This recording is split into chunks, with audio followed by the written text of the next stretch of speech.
जय सिया राम। सब सुख लाए तुम्हारी सरना, तुम रक्षक काहू को डरना। ज्येष्ठ मास के मंगलवार को, जिसको बड़ा मंगल कहते हैं, इस दिन हनुमान जी की विशेष साधना का बहुत बड़ा महत्व है।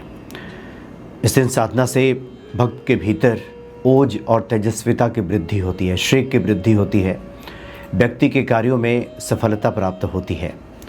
1 जून को 5वां बड़ा मंगल है और सबसे महत्वपूर्ण बात यह है कि कृष्ण पक्ष की द्वितीया है। तो क्षीण चंद्रमा की स्थिति कमज़ोर रहने से वैसे भी वैराग्य की वृद्धि होती है। जब तब ध्यान और साधना के लिए बहुत ही विशेष समय ये माना जाता है। अगर शास्त्र सम्मत विधि से इस दिन हनुमान जी की आराधना किया जाए तो जीवन की जो समस्त कठिनाइयाँ हैं, परेशानियाँ हैं, उन कठिनाइयों का अंत निश्चित है। व्यक्ति के जीवन में सौभाग्य की प्राप्ति हो जाती है इस दिन अगर हम शास्त्र सम्मत विधि से हनुमान जी की आराधना करते हैं। तो वैसे तो आप हनुमान जी को ध्यान में लाएं, जब तब करें, पूजा पाठ करें, चलते फिरते उठते बैठते जैसे भी हो उनको ध्याते रहें, याद करते रहें, तो उसका पुण्य फल तो प्राप्त होता ही है। लेकिन इन विशेष दिनों में अगर शास्त्र सम्मत विधि से हनुमान जी की आराधना की जाए तो निश्चित तौर पे इसका जो प्रतिफल है बहुत जल्दी हमें प्राप्त हो जाता है।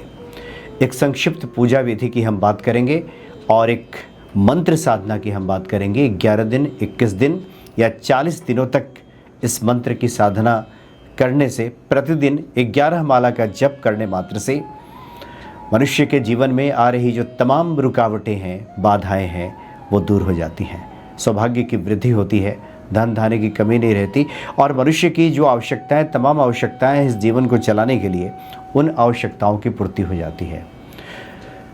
जो भी हमारी मांग है हनुमान जी से, जो भी हमारी इच्छा है, चाहत है, अगर वो अनैतिक नहीं है, गैर कानूनी नहीं है या इस प्रकार के अधर्म युक्त नहीं है, तो निश्चित तौर पे उस तरह की मनोकामनाएं बहुत जल्दी पूरी हो जाती हैं।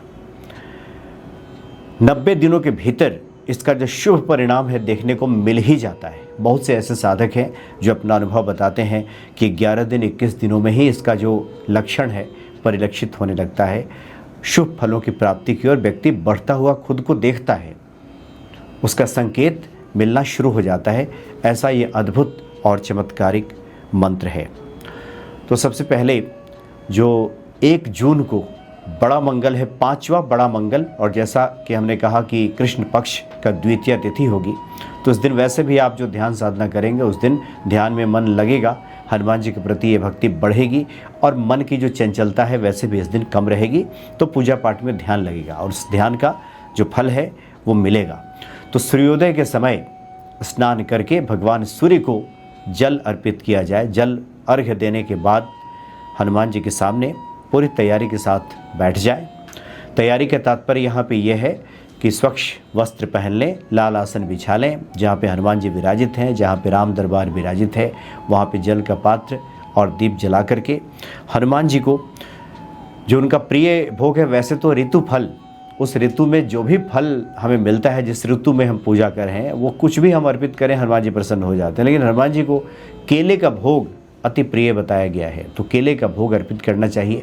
बूंदी का प्रसाद या फिर जो रोट तैयार किया जाता है गुड़ और आटे का, उसका लड्डू बना करके हनुमान जी को अर्पित किया जाए तो और बढ़िया रहता है। और मीठे पान का बीड़ा अवश्य हनुमान जी को अर्पित करना चाहिए।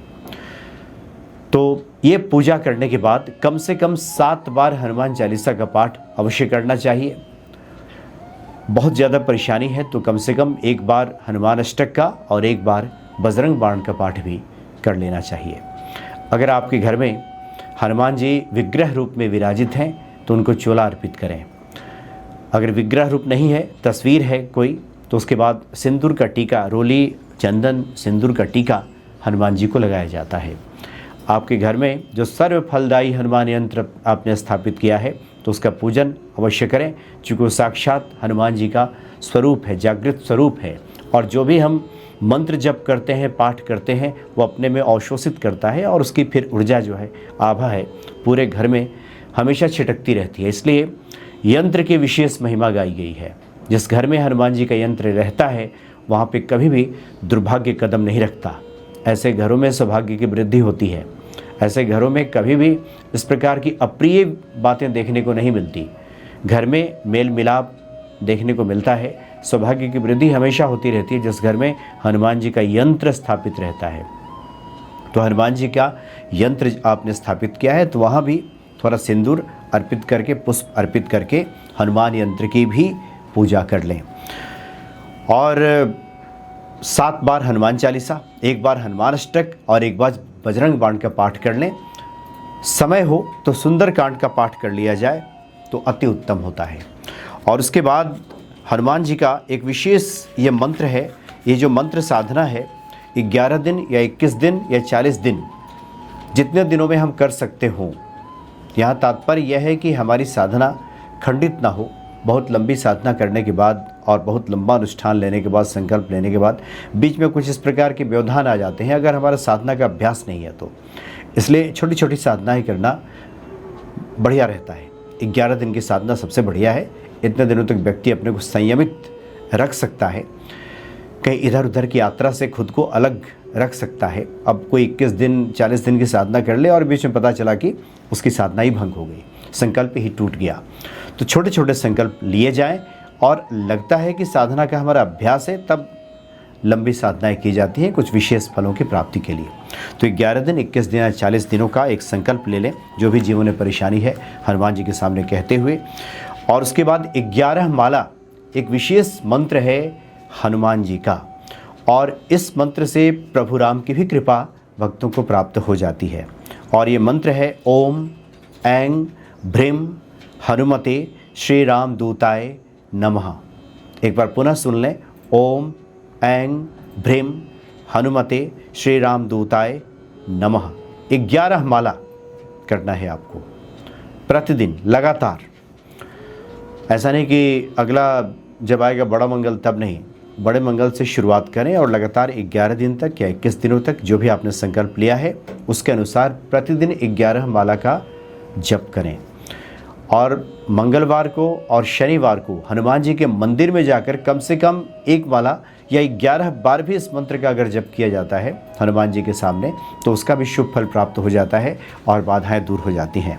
इसका अर्थ समझ लें, ओम जो है ब्रह्मांड की सर्वोच्च शक्ति है, उसका प्रतिनिधित्व करता है ओम। और इसमें त्रिदेव की जो शक्तियां हैं विराजित हैं, तमाम जो देवी देवता की शक्तियां हैं ओम में निहित हैं, विराजित हैं। जो ऐं और भ्रीम है ये बीज मंत्र है, ये ज्ञान, शक्ति और सुरक्षा हमें प्रदान करता है। ऐं और भ्रीम, हनुमते मतलब हनुमान जी को नमस्कार है, रामदूताय जो राम जी के दूत हैं उनको मैं नमस्कार करता हूँ, प्रणाम करता हूँ। ओम ऐं भ्रीम हनुमते श्री राम दूताय नमः, इस मंत्र का जप करना होता है 11 दिनों तक। और पहले भी कई बार ये बातें हुई हैं कि कुछ लोग कुछ विशेष मंत्रों का जप करते हैं, कुछ लोग गुरु प्रदत्त मंत्रों का जप करते हैं। लेकिन ये भी बात देखने में आती है कि गुरु द्वारा दिए गए मंत्र के अलावे भी समय समय पे अन्य मंत्रों का जप करना चाहिए। चूँकि अलग अलग जो मंत्रों की रचनाएं हुई, जो ऋषियों ने, महात्माओं ने, साधकों ने जो जगत के कल्याण के लिए दिया हनुमान जी की आराधना में, वो अपना अलग अलग महत्व रखती हैं।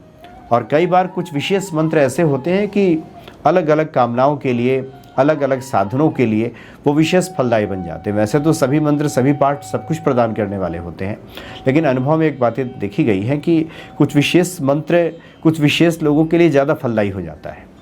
इसलिए कौन सा हमारे लिए है, कौन सा हमें ज़्यादा विशेष फल प्रदान करेगा, इसके लिए नित्य व्यक्ति खोज में रहता है।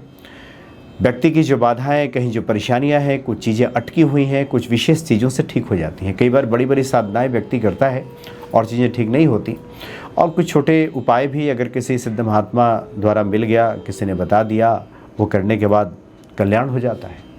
इसलिए अलग अलग समय पे अलग अलग साधनाओं का विधान किया गया है। तो इस प्रकार से जो 5वां बड़ा मंगल है, इसको आप शुभ जो घड़ी है, इसकी शुभ जो दिन है, इसको अपने जीवन में उतार करके अपने जीवन को मंगलमय बनाएं। आगे की वीडियोस में कुछ अन्य बातें हम करेंगे। अभी पिछले 3-4 दिनों तक हिमाचल प्रदेश जाने का सौभाग्य हुआ, जहाँ पे हनुमान जी के विशेष मंदिरों का दर्शन का भी सौभाग्य मिला। इसकी भी हम बात करेंगे आगे की वीडियोस में। जय सिया राम।